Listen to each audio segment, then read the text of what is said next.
Hi friends, today we'll be seeing certain topics in theory of machines. Hi, welcome to my video. So we're going to see certain topics in third unit. Okay, so what it is bearings, what is the friction involved. I'll just explain. The force acting along the axis of the shaft, we call it as the thrust. Okay, so the thrust actually, the rotating shaft will be quite frequently subjected to this axial thrust. Okay, so what happens due to this axial thrust? It will be lateral motion will be given. So to avoid this, we will have some pivots and also some bearing surfaces will be provided. Okay, so that is the pivot and the collar bearings will be used to support the axial load on a rotating shaft. So laws of dry frictions are being applied to determine the moment M. M means it is moment, okay, and needed to turn the shaft when it is supports an axial force capital P.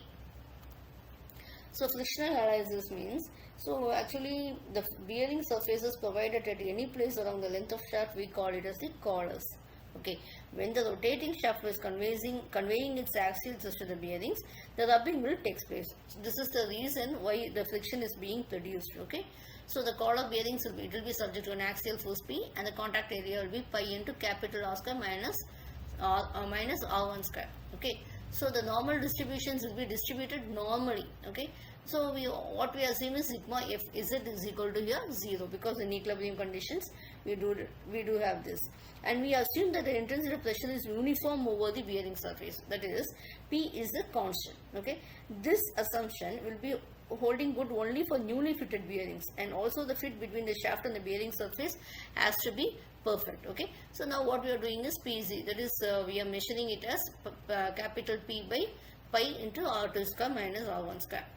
Okay, next one, what it is, we take it as in the case of here the journal bearings. What it is actually, when a shaft axis is subjected to this lateral loads, you are using this journal bearing.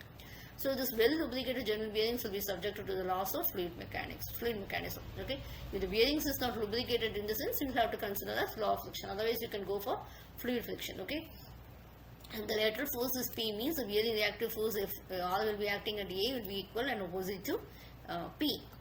Okay, so we need a moment to maintain the constant rotation. So sigma mz, we take it as 0, or it will be m minus r into sin pi k into small r will be equal to 0. R will be a normal reactions. Okay, so what happens when you take it as here, m is equal to this r, capital R into small r into, we take it as sin pi k. Okay, so what it is actually, R will be a radius of your capital R will be a radius of your shaft. Okay, so that you will have to consider this, and m will be your what you take it as a moment for this. Okay, if your bearing is partially lubricated, means the nu k will be small. Okay, so what happens, we take it as m is equal to somewhat equal to approximate R into capital R into small r into nu k. Okay, next one is your thrust bearing. So what it is, when you take this, it will be supporting the axial thrust on both the horizontal as also the vertical shaft, and also the functions is to provide the shaft from drifting in the axial directions, and it will be used to transferring the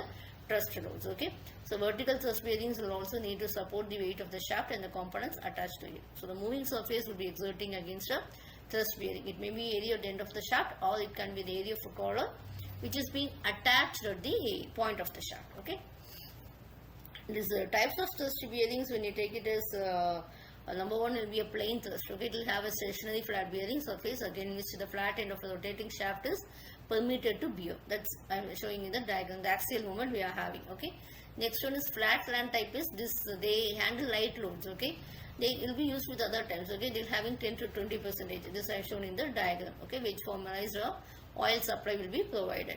Okay, next one is a thrust bearing which is of hydrostatic type, will be you have an external pump to provide this oil, etc. Okay, this will be used at extreme when the equipment is operating in extremely low speed. Okay, and in that also we have a collar type model. So collar type model, what happens actually, the loads will be borne by the bearing surface that comes in contact with the collar. This collar will be attached to the shaft. You can see here the collar will be attached to the shaft. Okay, so the shaft will be moving in the axial direction also, and the oil will be supplied between them, and the shaft will be rotating. In that also we have a tilting pad type. Okay, so the back thrust from the water to propeller will be causing the axial loading. So this axial loading will oppose with the pressure build up in the wedge, etc. So you will have a damping effect. Okay, So this will be passed and this can be used in the ships and other ones. Thank you.